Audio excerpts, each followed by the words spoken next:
Toke sana makia chuchuna maya sana makiti na manakia papa papa.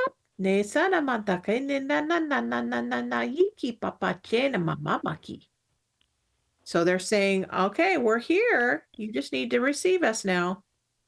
Just bring them on your team. Ne karamashi na Hi maniki. guys. Bentare sina makia. Kena masana kia. Hushena mashena. Atani anai. All right. So now I brought them in, but you consciously also bring them in. Come on, guys, you're part of my team. And find out from Ariel why she doesn't like me watching certain talk shows. Especially ones where they get off my stage. Oh, Ariel, she does not like that when I watch that show.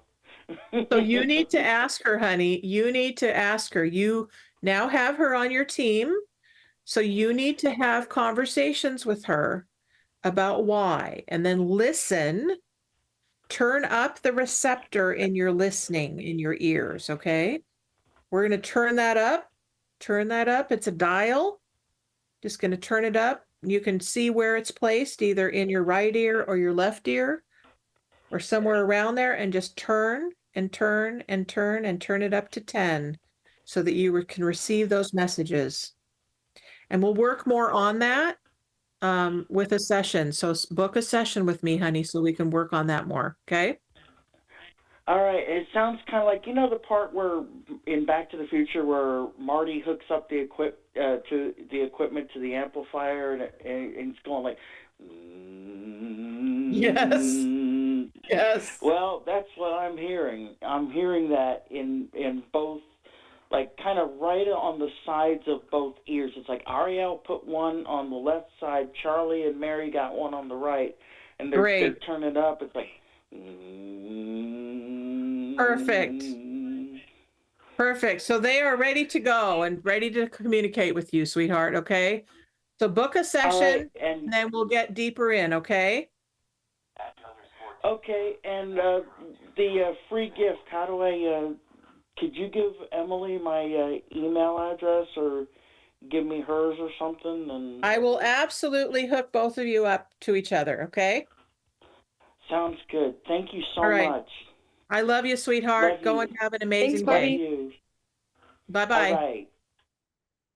Okay, Miss Emily, there we go. Beautiful. Yeah.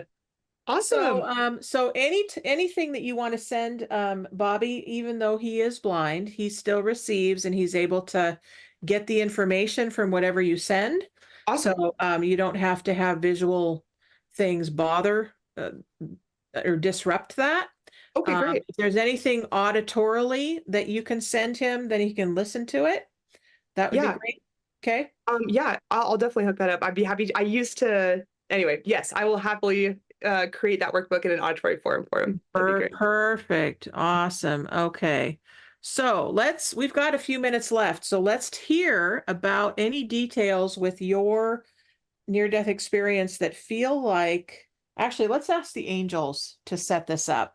Okay. Yeah, I want to say one thing too before you do that came through when you were sharing your experience in the hospital and that, someone speaking to you through someone else saying you're about to have a stroke.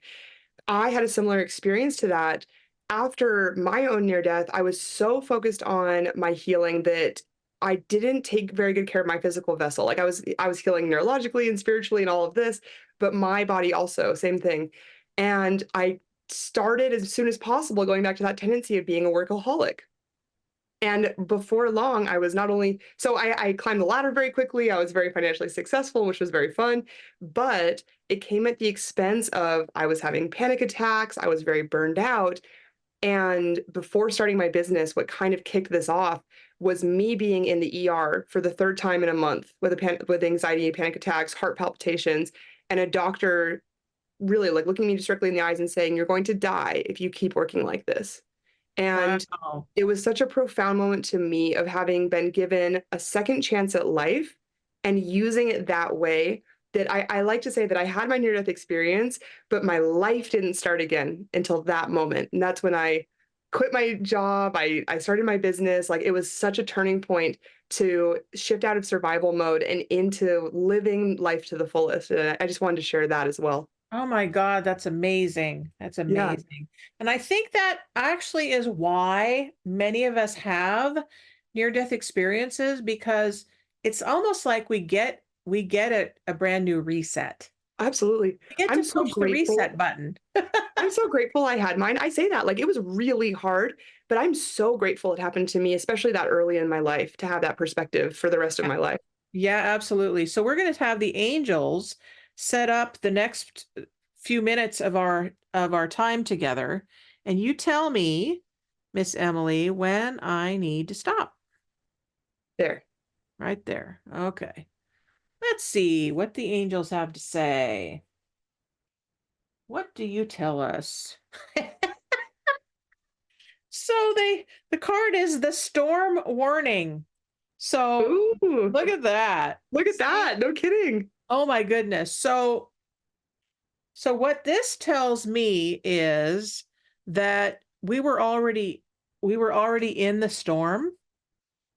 We were already having the storms in our lives, and that when we realize, oh, it's a storm, it's coming on a storm, that we get to prepare ourselves. And for me, definitely, my near-death experience was a forewarning of what was to come, what was available to me when I listened to my soul's calling. Because prior to my near-death experience, I did not have, I knew that I was here for something, but I didn't know exactly what it was, and I didn't really know how to access it. And once that happened, where I had my powwow with the angels, and the angel said, okay, it's your choice.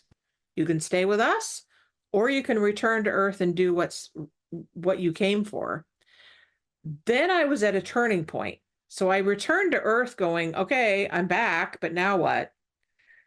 Right? So I had my storm prior, and then I had other storms in my life that I got to experience and have new tools with.